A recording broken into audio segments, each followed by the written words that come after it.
This morning you started a car engine and moved 40 miles an hour without touching a single muscle. 100,000 years ago, that same trip would have taken 2 full days on foot, barefoot, through land that could easily kill you.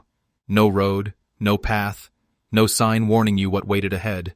For almost all of human history, going anywhere meant risking everything, with nothing to carry you there but your own 2 legs. Today you can cross the planet in a single day, or have something shipped from the other side of the world to your doorstep. Movement has become so effortless it's practically invisible to us now. But for roughly 300,000 years, every journey a human ever made happened at walking speed. And that single limitation shaped everything: how we lived, what we ate, who we married, how much of the world we ever saw. Let's start with the basics: your feet.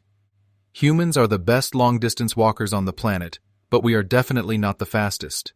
A cheetah can hit 70 miles an hour, a horse can sustain 30 for miles at a time. You max out at maybe 15, and only for a few seconds before you're completely out of breath.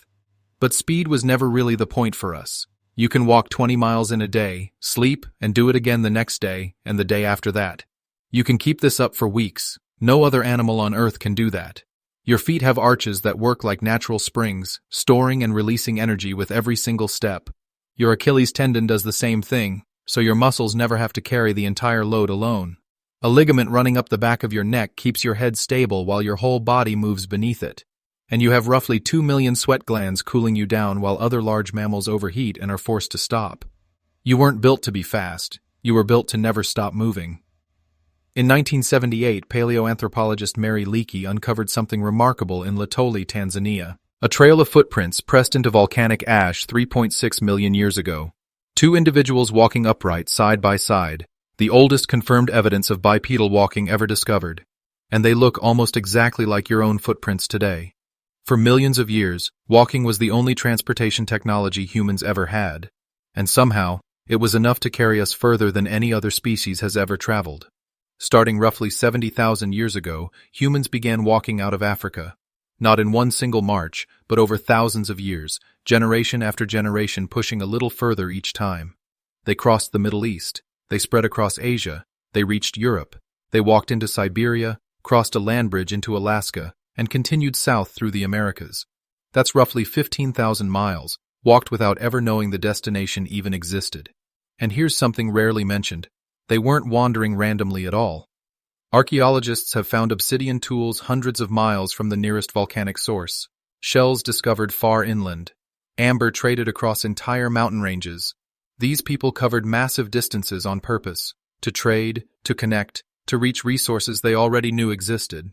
This wasn't wandering. This was networking, entirely on foot. But walking only works until something physically blocks your way. You can cross a desert. You can climb a mountain pass. But a river stops you completely. And rivers were everywhere, cutting through migration routes, hunting grounds, and trade paths alike. For hundreds of thousands of years, a body of water functioned like a solid wall. You either found a shallow crossing, or you simply turned back. And then, somehow, humans figured out something no other land animal ever managed: crossing water on purpose. In 2003, archaeologists on the island of Flores in Indonesia found stone tools roughly 800,000 years old. The problem is, Flores was never connected to the mainland, even during the lowest Ice Age sea levels. There was always at least 12 miles of open ocean between the island and the nearest land, which means only one thing: someone actually made that crossing. We don't know exactly what they used. Wood rots, bamboo decomposes. Whatever they floated on is long gone. But the tools remain, proof that the crossing genuinely happened. The very first boats were probably nothing more than accidents: a fallen log, a bundle of tied reeds. Not designed, discovered. Someone grabbed a floating log to cross a stream and simply didn't drown.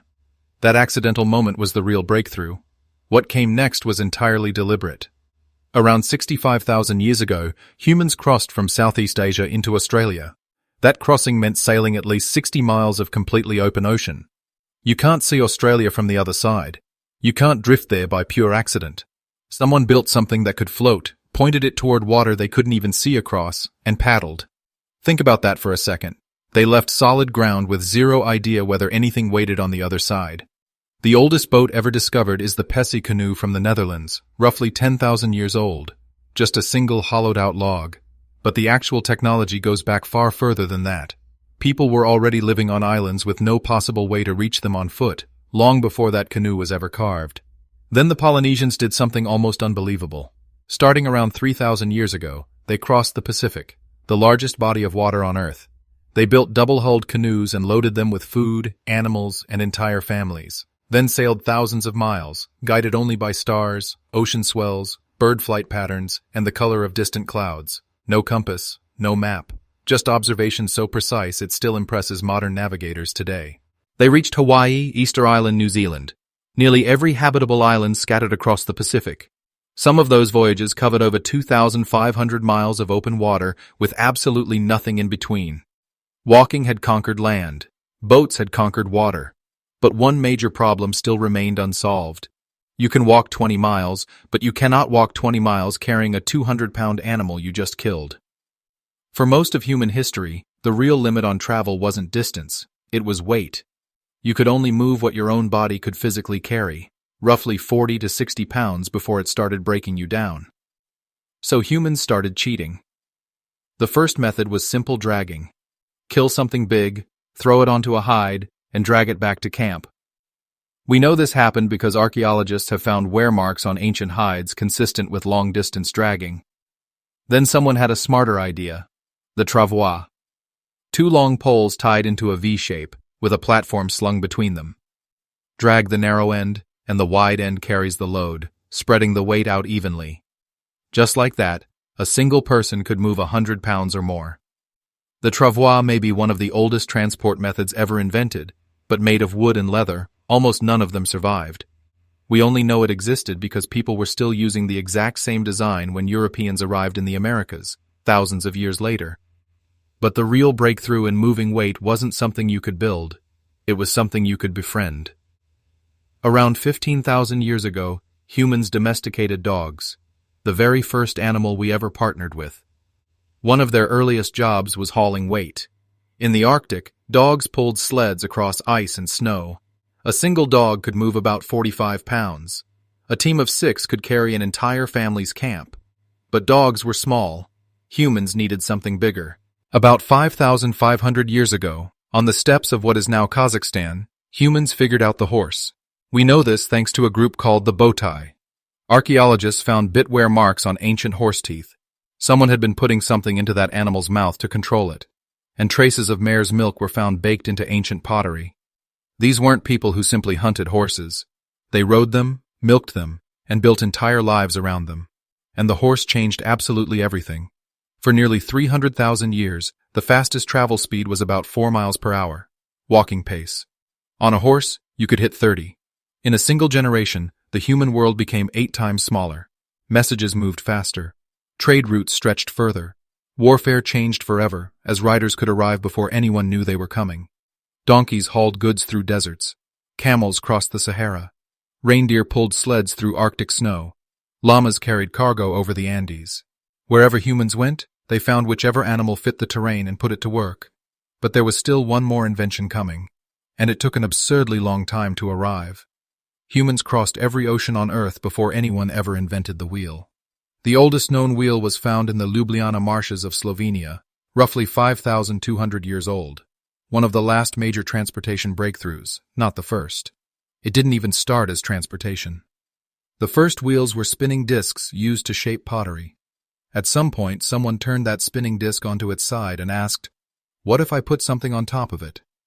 Around 2000 BC, the spoked wheel arrived, lighter, stronger, and far faster, giving rise to chariots. Roads followed soon after. The first paved road appeared in the city of Ur around 4000 BC. And once wheels, roads, and horses worked together, trade exploded and empires became possible. Every highway, airport, and train track on this planet exists because, 300,000 years ago, someone looked at the horizon and simply started walking, not knowing where they were going, but going anyway. And that is the most human thing there is.